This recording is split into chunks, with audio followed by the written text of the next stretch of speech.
Dans ce tutoriel, je vous montre deux méthodes simples pour créer une table de date dans Power BI, avec un fichier Excel ou directement en DAX. Dans cette première méthode, l'idée est simplement d'importer une table de date déjà prête. Depuis la vue rapport, on passe par l'onglet Accueil, puis on choisit directement Classeur Excel pour importer le fichier. Après avoir sélectionné le classeur souhaité, et on charge la table.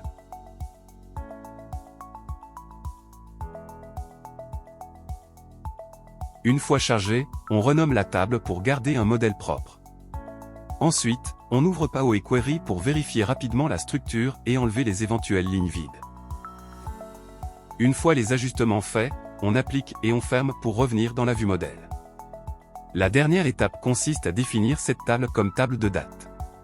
Pour cela, on la sélectionne dans le modèle, puis dans l'onglet Outils de table, on utilise l'option marquée comme table de date et on indique la colonne date.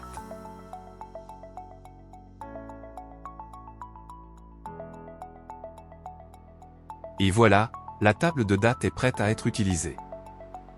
Voyons maintenant la structure du fichier Excel et comment il fonctionne. La table de date est construite autour d'une première colonne essentielle, la colonne date. Elle contient une liste continue de jours, qui forme la base de tout le calendrier. À partir de cette colonne principale, le tableau ajoute plusieurs colonnes dérivées.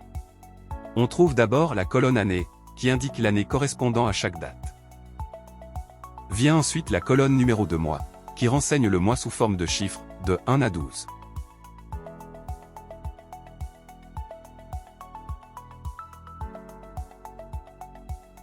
La colonne mois affiche cette information sous une forme plus lisible, avec le nom complet du mois. On a également une colonne mois-année, très pratique pour regrouper les données par période, car elle combine en une seule étiquette le mois et l'année.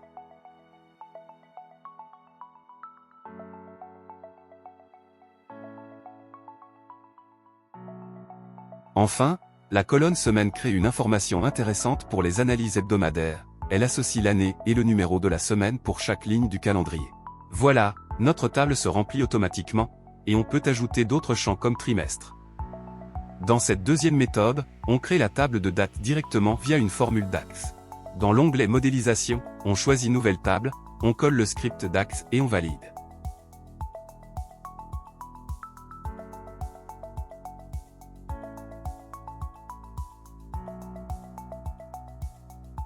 Power BI génère la table, puis on la marque comme table de date.